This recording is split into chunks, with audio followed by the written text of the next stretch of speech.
Pat, this is a calamity of cataclysmic proportions.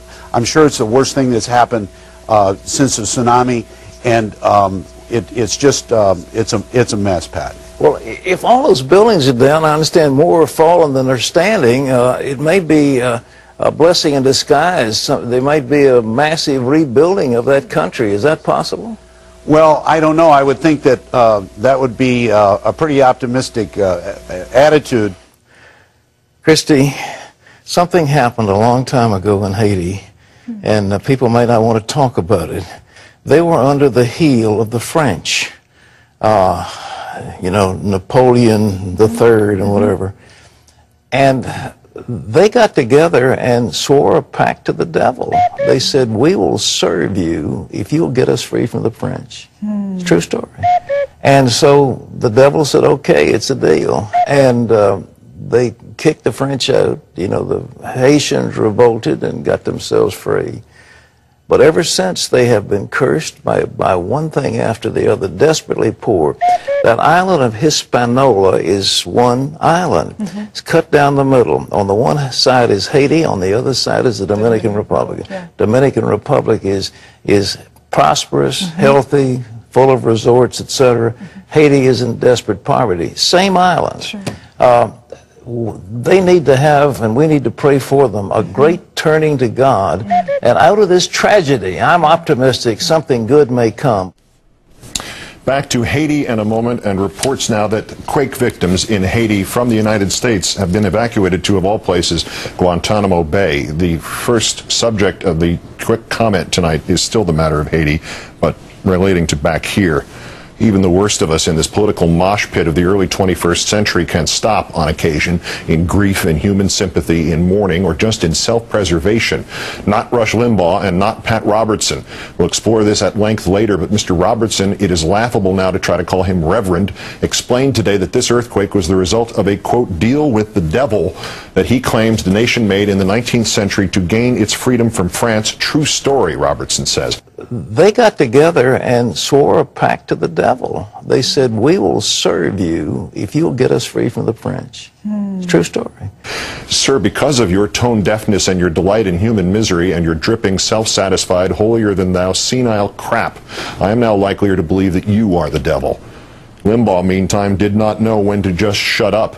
Today he blamed communism for the poverty of Haiti, blamed President Obama for holding a news conference the day after this cataclysm, when he did not hold one after the failed, half-assed terror attempt in Detroit, and said Mr. Obama would, quote, use Haiti to, quote, burnish their, shall we say, credibility with the black community in the both light-skinned and dark-skinned black community in this country.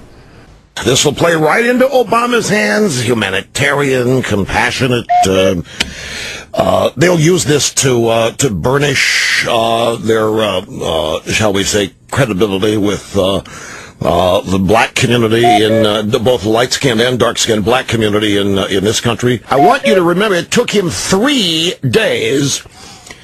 3 days to respond to the Christmas Day Fruit of Kaboom bomber. He comes out here in less than 24 hours to speak about Haiti.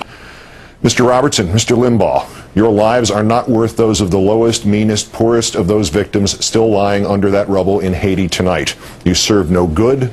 You serve no God. You inspire only stupidity and hatred. And I would wish you to hell. But knowing how empty your souls must be for you to be able to say such things in a time of such pain, I suspect the vacant, purposeless lives you both live now are hell enough already. Ambassador Joseph, thank you very much for joining us tonight. Appreciate your time, sir. Thank you for inviting me.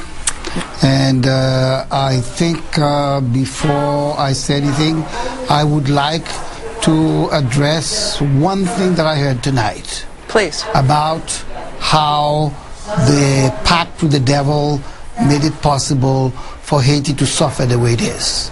I would like the whole world to know, America especially, that the independence of Haiti, when the slave rose up against the French and defeated the French army, powerful army, the U.S. was able to gain the Louisiana territory for $15 million. That's 3 cents an acre. That's 13 states west of the Mississippi that the Haitian slaves revolt in Haiti provided America. Also, the revolt of the rebels in Haiti allowed Latin America to be free. It's from Haiti that Simon Bolivar left with men, boats, to go deliver Gran Colombia and the rest of South America. So, what pact the Haitian made with the devil has helped the United States become what it is. Mr. Ambassador, I would say that I have about as much in common with Pat Robertson as I do with anybody in the world who I have not met, and I cannot apologize for him, but if I could, I would, and I hope that you do not hear that as representative of the broad wishes of the American people. The reason we are making fun of him on the show is because we find his views so odious. So I hope that at least comes clear. And in Psycho Talk tonight, the drugster proves once again that he has no sense of decency. Even President Obama's response to the earthquake in Haiti isn't safe from Russia's twisted political games. This will play right into Obama's hands. Humanitarian, compassionate. They'll use this to burnish their, shall we say, credibility with the black community in both light-skinned and dark-skinned black community in this country. I want you to remember it took him 3 days to respond to the Christmas Day Fruit of Kaboom bomber. He comes out here in less than 24 hours to speak about Haiti.